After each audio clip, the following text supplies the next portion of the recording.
More than 2 billion cups of coffee are consumed every single day. That makes coffee the most widely used psychoactive compound in the world. It is not a prescription drug, it is not a fitness supplement, a daily ritual. But here is the question: if something is consumed billions of times daily, what it does to your heart, your blood sugar, your brain over 10 years, 20 years and 30 years? This is what exactly we are going to see in this video. Some headlines say coffee helps you live longer. Others warn about arrhythmias and anxiety. So what does research actually suggest? I am Dr. Naveen Thiyagu, consultant orthopedic surgeon at PrajaRa Clinic, Pondicherry. In the previous video, we discussed about caffeine and endurance and its role in performance. And today we are zooming out from workouts for decades. And if you value evidence-based health and performance, consider subscribing to this channel. This channel translates research into practical clarity. Why long-term caffeine research is complex?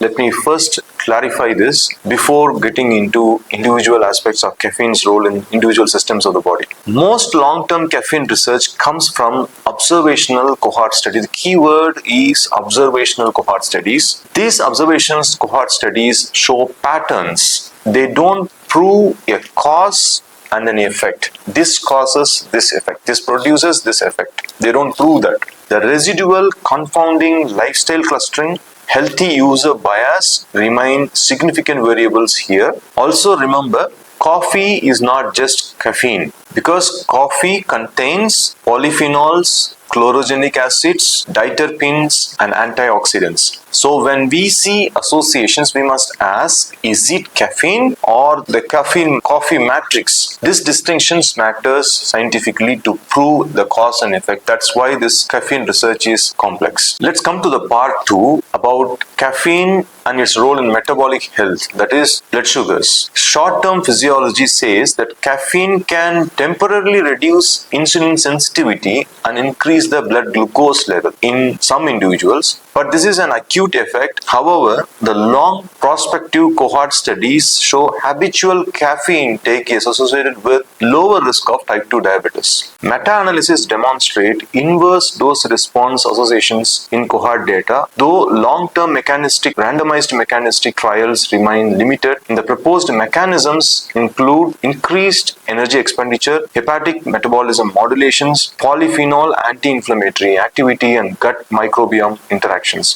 It is important to note that these associations does not equal prevention. An acute glucose rise does not automatically translate into higher long-term diabetes risk. The context and the habitual patterns matter here. So what is the effect of long-term consumption of caffeine and cardiovascular health? Caffeine can transiently increase blood pressure, which is acute, and in habitual users, partial tolerance often develops. Large population analyses generally show moderate coffee consumption is not associated with increased cardiovascular mortality. Meta-analysis report neutral or modestly inverse associations with CVD mortality at moderate intake levels. So caffeine and arrhythmias. Most large cohort data do not show significant increase in atrial fibrillation risk with moderate coffee consumption. The important nuance here is unfiltered coffee can increase LDL cholesterol due to diterpenes. Filtered coffee reduces this effect. I was also surprised to know this. So the preparation method matters. So the takeaway is, for most healthy individuals, moderate intake appears compatible with cardiovascular health. Individual risk stratification is essential.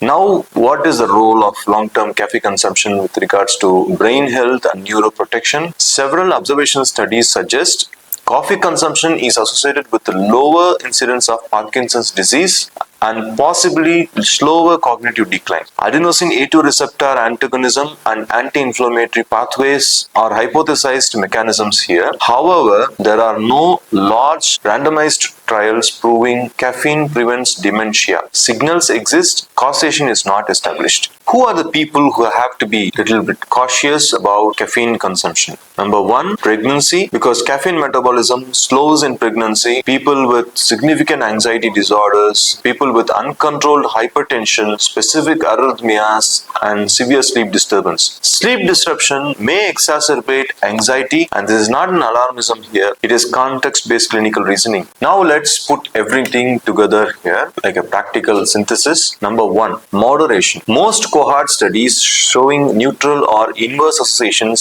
define moderate intake around 2 to 4 cups daily, and higher intakes increase likelihood of side effects. Number two, protect sleep. Sleep disruption is one of the most consistently demonstrated effects of caffeine. Long-term health depends on sleep integrity. If caffeine harms sleep, reassess timing or dose. Number three, monitor your individual response. Notice for palpitation, anxiety, sleep latency, blood pressure changes. Individual variabilities is very real, which we have discussed in previous video.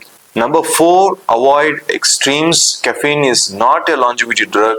It is not a toxin in moderate use. It is a pharmacologically active compound where the dose and context determine the effect.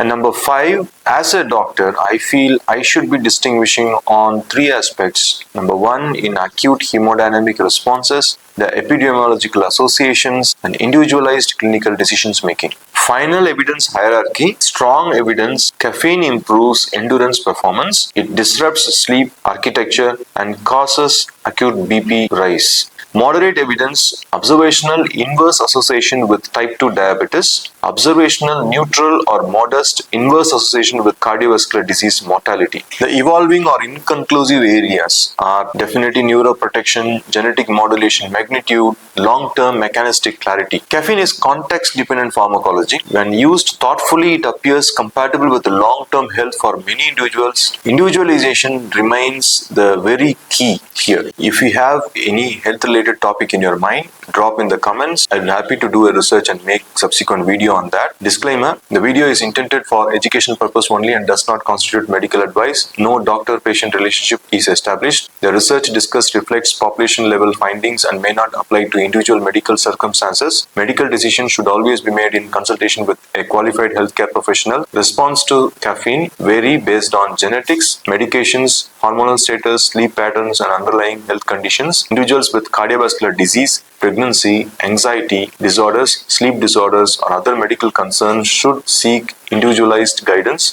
Competitive athletes should consult WADA and relevant governing authorities regarding regulatory compliance. Do like, share, subscribe to your friends and relatives. See you in the next video. Goodbye.